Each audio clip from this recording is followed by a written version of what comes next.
ही कार्यकर्त्याची भूमिका त्या झाडासारखी असते. ते उन्हातही तपतं, पावसाळ्या अंगावर घेतं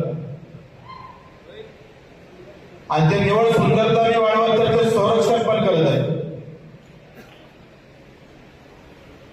मित्रांनो, चांगला कार्यकर्ता होणं सुद्धा फार महत्वाचं आहे.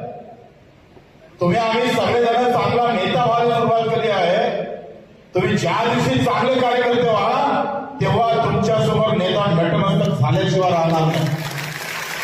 पण आमची शर्यत चांगल्या कार्यकर्त्याची नाही आहे. आमची शर्यत आहे चाटुगिरी करण्याची जास्त. मला दिवा